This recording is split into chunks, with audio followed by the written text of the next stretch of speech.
Hi guys, welcome back to my channel. Today I wanted to take you through 4 changes that I have made to my squat form over the years to get it to where it is today, which is obviously still a work in progress, but it's come a long way from where I started. You saw in the intro how many times, and that's not even all of them, I failed 225 before I actually got it. And when I got it, you could drive a bus under it. I honestly probably shouldn't count it as getting it. But the first change that I made was switching from high bar to low bar. I came off over 15 years of teaching group exercise where we taught a high bar position, knees over the ankles, sitting back. So when I transitioned over to starting powerlifting, the thought of low bar, I didn't think my wrists could handle it. I had tried it a few times with just the bar and it felt like I would never be able to hold anything more than the bar. But after failing that so many times, I felt like my legs were strong enough. I just couldn't get the form correct. Switching to low bar, within a few weeks, I got it for the first time and then have only progressed since then. So I'm going to demonstrate here the difference between high and low bar and where I position the bar on my back. So for the high bar, the bar is placed higher up on your traps, more up here and under. And then for low bar, this is where my current setup is. It's right here. And the thing I ran into originally was with my wrists. So I started with my wrists pretty far out and then slowly worked them in. And as I watch back my old videos, I didn't really realize it at the time how much of a forward lean I had. I think just to compensate for the bar being lower on my back, because in my mind it was gonna flip backwards if I wasn't so leaned forward. My legs would straighten out at the top, but I would just start completely leaned over. I did struggle to hit depth even after I got into the low bar. Sometimes I would crush it, other times I couldn't hit it. I felt like I'd watch my video back and again, you could drive a bus under it. So the second change that I made was my shoes. I went from squatting in flats to heels. I definitely think this is a personal preference. You can play around with both. This really helped with my ankle mobility and being able to get deeper in the squat. I noticed a pretty instant difference when I switched to my heeled shoes versus the flats. But again, everyone's a little bit different. If you want to see how it feels to squat with heels, you could always try putting like a 2.5 or 5 pound plate underneath your heels just to kind of replicate it. Now, it wasn't until earlier in 2021 that I made this third change, and that was my stance. I used to squat pretty wide, just based on what I had seen other people do. It made sense. The wider you are, the lesser the range of motion. But I always felt like I struggled to really hit depth in the hole. I would get to parallel, but getting below just was a real struggle for me. And I just thought that's how I was. I was going to have to just keep fighting through it. And one day I came out here and just something was bothering me in my hip. I don't remember doing anything. It's just that day it was bothering me. So I brought my stance in and instantly, there was no pain, but I just felt like I was crushing depth. So yes, it's a longer range of motion, but for my body and my femur lengths, that is the stance that works for me. So I recommend don't do exactly what your favorite lifter does. Kind of try out some stances and see what works for you.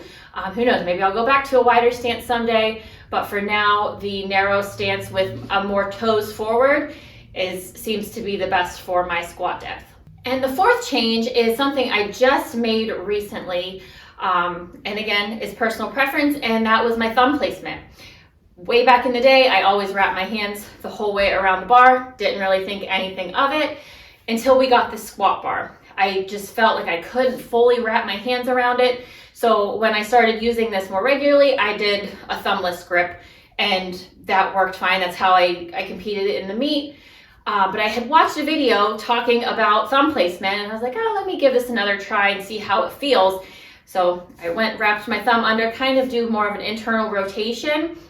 And I felt ever since I changed, when I realized I can wrap my hands around it and not feel weird or anything, I was able to squat more upright, get my elbows under, and I do feel tighter in my back. So just like stance, just like shoes, thumb placement is a small change that might make a big difference in your squats. I do find coming out of the hole, I can really push down on my pinkies. I didn't feel like I could get that as much with the thumbless grip, and I feel like it's made a pretty big improvement to my squat form. Now, a bonus tip is not really anything new I've changed, it's just an important reminder. When you get to the bottom is to open your knees. Think about forcing your knees out in the hole, and that'll instantly drop your hips another inch or so. That might be all you need to get to a full regulation depth if you are doing a powerlifting meet.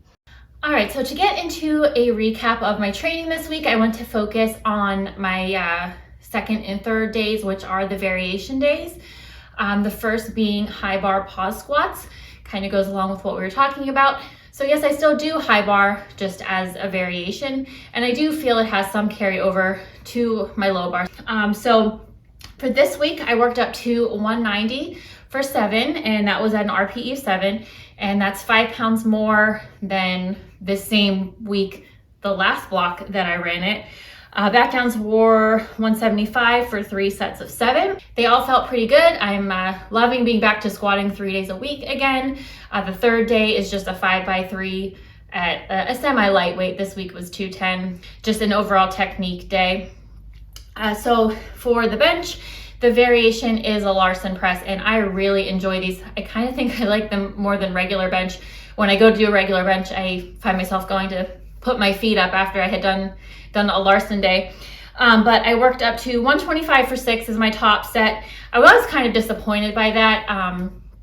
The last time I ran this program, by this point I was already at least at 135 for the RPE of 7, but I swear cold plates are heavier. That's what I'm going to go with as to why I only was able to get 125 at the RPE of 7. And then pause beltless deadlifts are my favorite. That was on Thursday. I worked up to a set of 245 for 5 and then 265 for 4. So there's two top sets with the deadlifts, and then only 2 back downs, which was at 225 for 2 sets of 5. The last time I ran this, I really struggled to get at 260 for the pause. I always felt like my core would kind of collapse over, especially on my first rep when I got to the 260 beltless. So to hit 265 this early, I'm very excited.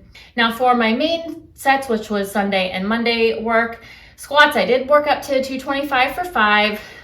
As I just had a whole spiel about depth, my depth was a little questionable that day. And honestly, I just wasn't in the headspace that day to train. The day before was both of my kids' first wrestling match. We were gone all day.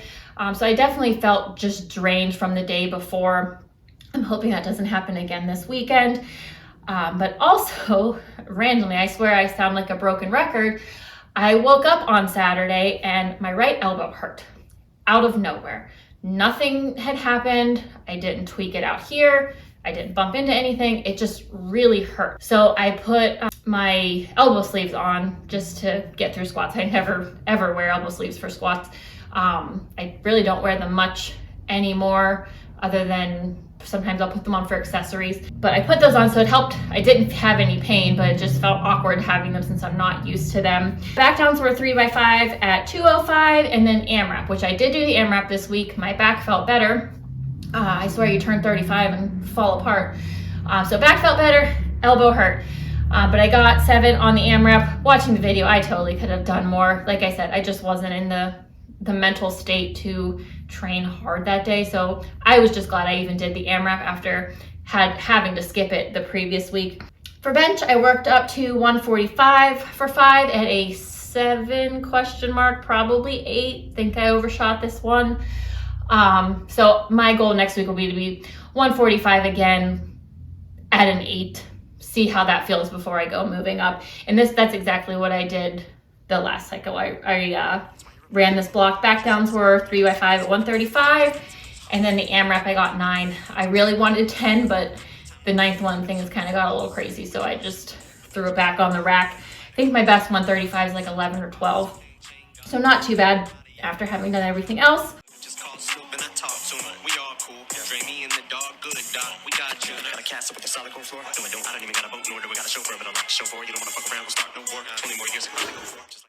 Then on Monday, deadlifts, I worked up to 285 for 3 at a 7. Felt awesome, so I kind of went off program and did 2 singles at 300. I was basically a double. I did one, reset, and did it. I know in the program next week, the RPE on deadlifts drops a little bit, so I want to at least touch 300 one time before it drops, and then hopefully come back with something big the following week. Back downs 3x4 at 255, and overall this week of training went really well. So I'm looking forward to week 3 as we head into RPE 8 and see where I can take this. So that's it for now. Thank you so much for watching. Don't forget to like, comment, and subscribe. Stick around for more content from a garage gym, powerlifting mom, showing you that you don't have to be the strongest to be strong. Thanks. Bye.